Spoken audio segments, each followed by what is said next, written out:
오늘 우리 주신 말씀 요한복음 8장 31절로 38절 말씀입니다.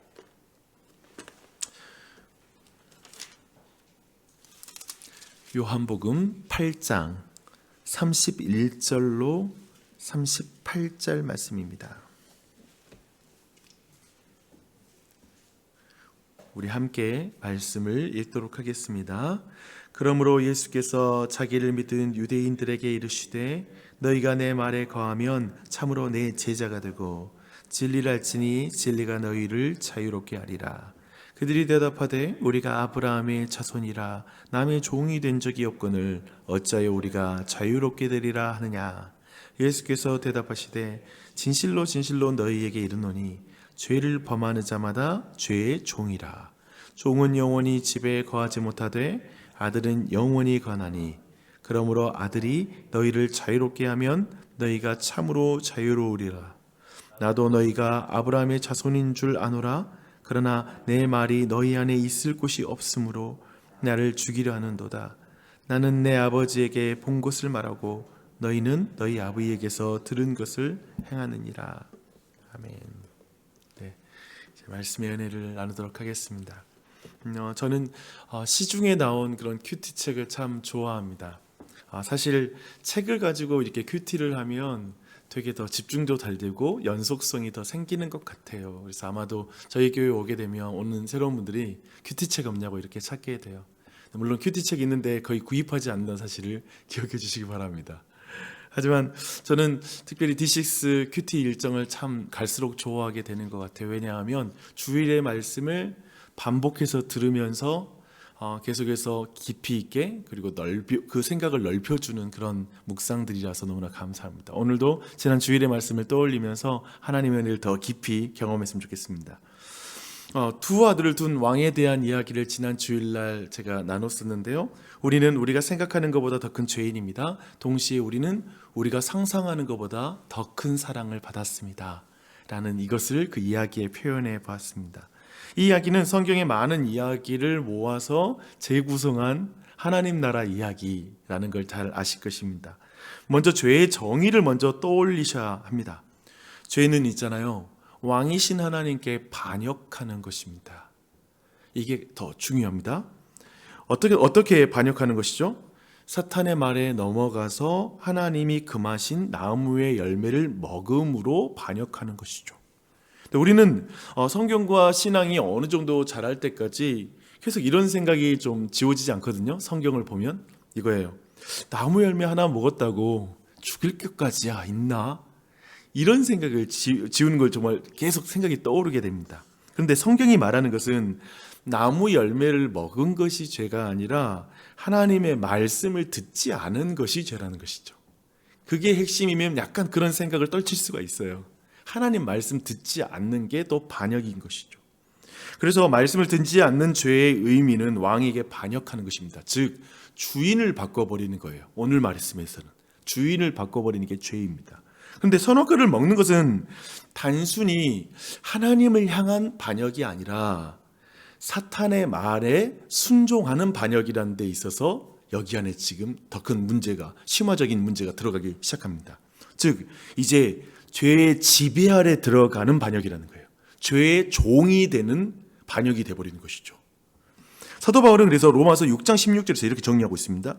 너희 자신을 종으로 내주어 누구에게 순종하든지 그 순종함을 받은 자의 종이 되는 줄을 알지 못하느냐. 혹은 죄의 종으로 사망에 이르고 혹은 순종의 종으로 의에 이르느니라 라고 말씀하고 있습니다. 그러니까 마귀의 말을 들으면 죽음에 이르고 하나님의 아들의 말을 듣게 되면 이제 의에 이르게 된다라고 이렇게 지금 분명하게 말씀하고 있는 것입니다. 여기까지 보고 31절과 32절 말씀 읽어볼게요. 그러므로 예수께서 자기를 믿은 유대인들에게 이르시되 너희가 내 말에 거하면 참으로 내 제자가 되고 진리를 알지니 진리가 너희를 자유롭게 하리라. 할렐루야. 잘 보십시오. 지금 예수님을 믿은 유대인들은 사실 바로 앞절 30절을 보니까요. 예수님의 말씀을 듣고 믿은 사람들이에요. 예수님의 말씀을 받아들인 사람인 것입니다. 예수님은 누구입니까? 반란군이 점령한 이 세상 그리고 공중권세에 잡은 그 마귀가 통치하는 세상을 다시 회복하기 위해서 자기 나라를 회복하기에 다시 돌아온 왕이시죠. 왕이 다시 그의 땅을 되찾겠다고 오신 것입니다. 근데 이제 그분의 말씀을 믿는 사람 하나하나 안에 이제 하나님의 나라가 확장되는 것이죠. 하나님의 나라가 침투하기 시작한 것이죠. 그래서 말합니다. 너희가 내 말에 거하면 너희가 나의 참 제자가 될 거야. 할렐루야. 여러분 마음 안에 예수님이 말씀이 거하십니까? 그게 제자예요? 하나님의 나라가 임하는 거예요? 그리고 죄가 하나님을 향한 반역인 동시에 마귀를 주인으로 받아들인 거라고 들었잖아요. 그렇죠? 그렇다면 예수님의 말씀을 믿는 것은 마귀로부터 자유함을 얻는 것이죠. 죄로부터 자유함을 얻게 되는 것이죠. 그래서 진리를 알지니 진리가 너희를 자유하게 하리라. 이렇게 말씀하고 있는 거예요.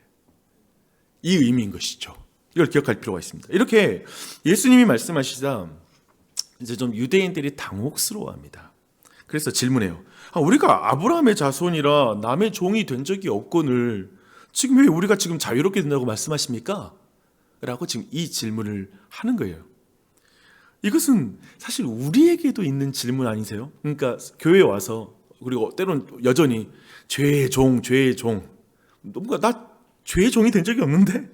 첫사람 아담과 하만이 아니라 우리가 마음껏 느끼는 것만이면 우리 모두가 내가 주인이 되어서 마음껏 주체적으로 죄를 열심히 짓고 산다는 이 의식이 우리 안에 있다는 거예요. 여러분 그런 느낌 안 드세요? 나 누구 종이 돼본 적이 없다라는 생각이 계속 든다라는 것이죠. 결코 마귀의 종이라는 생각을 우리가 결코 해본 적이 한 번도 없어요. 그냥 내 인생은 내가 주인이라고 생각할 뿐이지. 그런데 이것은 계속 우리가 본 것처럼 성경이 말하고 있는 죄의 본질을 이해하지 못하기 때문에 생기는 것입니다. 마귀를 직접 숭배하는 종교가 있다는 말을 들었습니다. 그런 영상도 본 적이 있어요. 하지만 사실상은 마귀를 직접 숭배하는 식으로 마귀가 우리를 유혹하지 않습니다. 대신 아담에게도 그랬고 우리에게도 그렇고 마귀는 이런 말을 우리에게 속삭이죠. 네 삶의 주인은 너야. 네 기분대로 살아도 돼. 이 상황에서 자기 부인 그딴 소리 하지 말고 네 기분대로 말하고 소리 질러. 네 인생의 왕은 너야 라고 말하죠. 곧 네 스스로를 네 자아로 꽉 채워. 아주 이기적으로 생각해도 돼. 그래서 사실은 우리 안에 저는 그랬어요. 여러분 어떨지 모르지만 마귀가 너무 우리 편이라는 생각이 더 들어요. 그래 본 적 없어요? 하나님보다는 마귀가 굉장히 나에게 더 알맞게 말해준다라는 기분을 지울 수가 없습니다. 그래서 마귀의 유혹은 늘 달콤합니다. 그리스도인들도 종종 넘어갈 수밖에 없는 달콤함을 마귀의 유혹이 가지고 있습니다.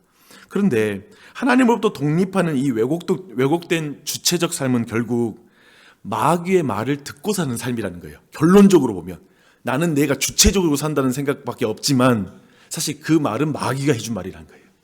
그렇기 때문에 마귀의 지배를 받는다는 의미인 거예요. 마귀의 종이라는 의미는 거긴 거예요. 그리고 그게 죄인 거죠. 그래서 예수님이 말씀하십니다. 34절입니다. 예수께서 대답하실 때 진실로 진실로 너희에게 이르노니 죄를 범하는 자마다 죄의 종이라. 착각하지 마라. 죄를 범하는 자마다 죄의 종이다. 그리고 35절에서 죄의 종은 영원히 그 하나님의 집에 거하지 못한다 라고 이렇게 말하고 있습니다. 즉 지난 주일에 들었던 대로 둘째 아들이 아버지의 왕권을 인정하지 않는 이상 하나님 나라에 들어갈 수가 없는 거죠. 입성할 수가 없다는 거지. 쫓겨날 수밖에 없다라는 것이죠. 여기서 한 가지 짚고 갈 것이 있어요. 여기 약간 구분해야 되는데 참된 그리스도인도 죄를 지을 때가 있어요. 그렇죠? 그러나 여기에서 죄는 단순한 실수가 아니라 습관적으로 반복적인 죄의 삶을 살아가는 것을 말하는 것입니다. 물론 택하심을 받은 자는 어떤 죄로 인하여서 그 신분을 결코 잃지 않습니다. 이걸 꼭 기억하십시오. 그러나 그는 죄의 종노릇하는 상태에서 고통스러운 삶을 살다가 하나님께 갈 수 있습니다. 그런 의미에서 진지하게 자신을 돌아봐야 되겠죠. 그러나 지금 여기에서 말하는 죄의 종 있잖아요. 하나님의 집에 영원히 거하지 못한다라는 것은 어쩌면 예수님을 주인으로 모시기 전에 그 우리의 상태, 유대인들의 상태를 말하고 있다라고 이해하는 게 더 좋겠습니다. 근데 그들이 어떻게 하면 자유를 얻을까요? 35절부터 이제 복음이 나옵니다. 종은 영원히 집에 거하지 못하되 아들은 영원히 거하나니 그러므로 아들이 너희를 자유롭게 하면 너희가 참으로 자유로우리라. 아멘. 아멘. 아들이 맞습니다. 죄의 종인 둘째 아들을 자유케 하던 것은 첫째 아들이었죠. 진정한 하나님의 아들이신 우리 구주 예수님, 우리의 진정한 맏형이신 예수 그리스도, 그분이 우리를 자유롭게 하는 줄 믿습니다. 아멘. 아멘. 그분만이 우리를 자유롭게 합니다. 예수님만이 죄의 사슬로부터 우리를 자유롭게 하고 죄의 지배로부터, 마귀의 지배로부터 우리를 자유케 하시는 줄 믿습니다. 우리는 이걸 믿는 거예요. 예수 그리스도의 복음만이 그래서 우리에게 가장 필요한 소식입니다. 그 복음인 줄 믿습니다. 오늘도 우리에게 필요한 소식인 줄 믿습니다. 예수님 그래서 이어서 말씀하십니다. 나도 너희가 아브라함의 자손인 줄 알거니와 내 말이 너희 안에 있을 곳이 없으므로 나를 죽이려 하는도다. 나는 내 아버지에게서 본 것을 말하고 너희는 너희 아버지에게서 들은 것을 행하느니라. 예수님 지금 이렇게 말씀하는 거죠. 야, 내가 눈이 없니? 너희가 아브라함의 자손인 거 나도 안다.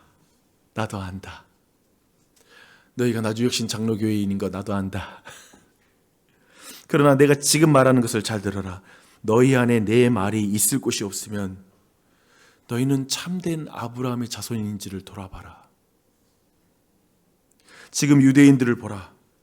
마음에 내가 있을 곳이 없기에 나를 죽이려는 마음이 그들 안에 있는 것이란다. 그러나 너희는 어떻게 하겠느냐? 너희 마음에 내 말이 거할 곳이 있느냐? 이 아침에 여러분의 마음에 주님의 말씀이 거할 곳이 있습니까? 아멘. 그게 참된 제자의 특징이에요. 나는 아버지께서 본 것을 말하는 하나님의 아들이란다. 너희가 내 말에 거하면 너희도 하나님의 자녀란다. 그러나 너희는 이 세상에서 본 거, 이 세상에서 다른 듣는 것에 사로잡혀 살면 사실상 마귀의 지배를 받고 사는 것이란다. 너희는 내 말 안에 거하라. 이 말씀을 우리에게 하시는 것이죠. 할렐루야. 아침이면 나와서 이렇게 주의 말씀을 듣는 이유가 뭘까요?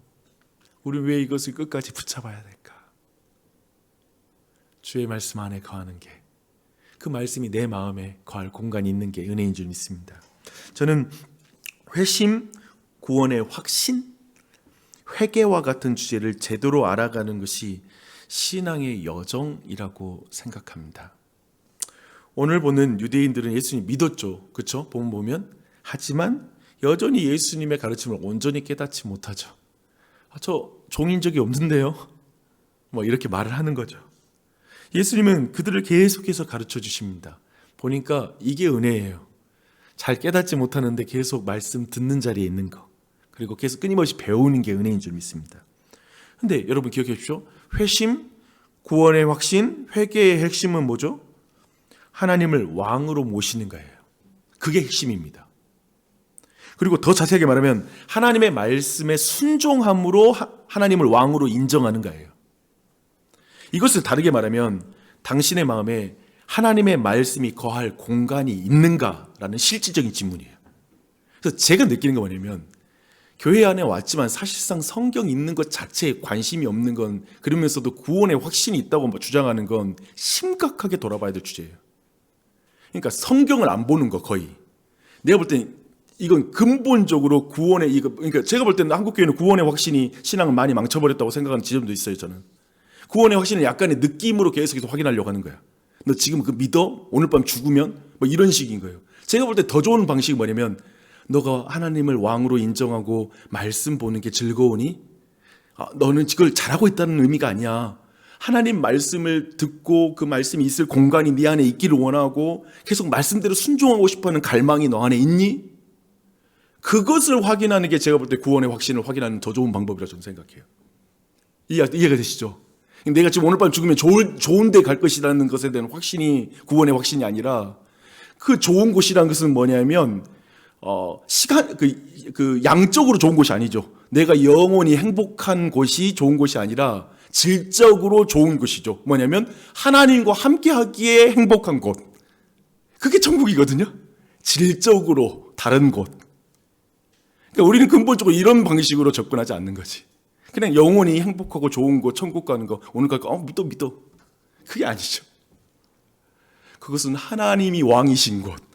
그래서 나는 그 왕이신 하나님의 완전한 통치 안에 들어가서 사는 게 너무 행복할 것 같아. 이 땅의 왕들, 이 땅의 정치인들, 이 땅의 사람들 너무 불완전하고 불안한 존재들이잖아요. 그게 아니라 진정한 남편이시고 진정한 왕이시고 진정한 아버지이신 그 하나님의 통치를 받고 싶은 갈망인 것이죠. 그렇게 생각할 때 그냥 오늘 여러분에게 좀 적용적으로 질문하고 싶은 건, 여러분 마음에 주님의 말씀이 거할 공간이 있습니까? 라는 질문 다시 한번 해보고 싶어요. 은혜를 받으려면 내 안에 세상의 말을 걷어내야 되는 것 같아요. 예전에 그런 노래 기억나요? 내 속에 내가 너무나 많아. 참 신앙인의 고민이었던 하덕규 목사님이시죠. 지금 목사님이든 하덕규 목사님의 깊은 고민, 내 속에 내가 너무 많아, 당신이 거할 곳이 없다라는 고백이죠. 그런 의미에서 좀 약간 제가 막 논리 없이 떠나는 것 같지만 한번 이 이야기 좀 들어보세요. 회개는 길게 하는 것이 아니라 쉽게 하는 거예요.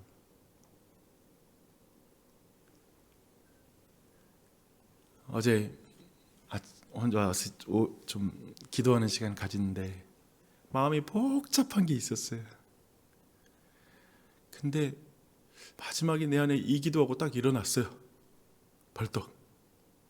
뭐였냐면, 하나님 뜻대로 이루어주세요. 하나님 뜻대로만 이루어지면 모든 게 좋을 거예요. 모두가 행복할 거예요. 이 기도 그냥 딱 하니까 벌떡 일어났어요. 더 기도할 필요가 없다. 무슨 말인지 좀 전달이 됐으면 좋겠네요. 하나님을 왕으로 인정하세요. 하나님의 뜻이 최고다라고 믿으세요. 그거면 된 거예요. 그게 회개고, 그게 회심이고, 그게 영적인 성장인 줄 믿습니다. 그렇게 가는 과정인 것 같아요. 우리가 그들을 경험하는 이 아침이 됐으면 좋겠고, 감사함으로, 그래서 모든 필요를 주님께 아뢰는 아침이 되십시오. 모든 필요를 감사함으로 아뢰세요. 왕에게, 우리 아버지니까. 그렇게, 그리고 맹랑하게, 오늘도 발칙하게, 그리고 행복하게 하나님의 백성으로 우리 자리에서 실패해도 괜찮으니까 도전하면서 주님을 쫓아가는 이 한 날 되시길 축원합니다. 함께 기도합시다.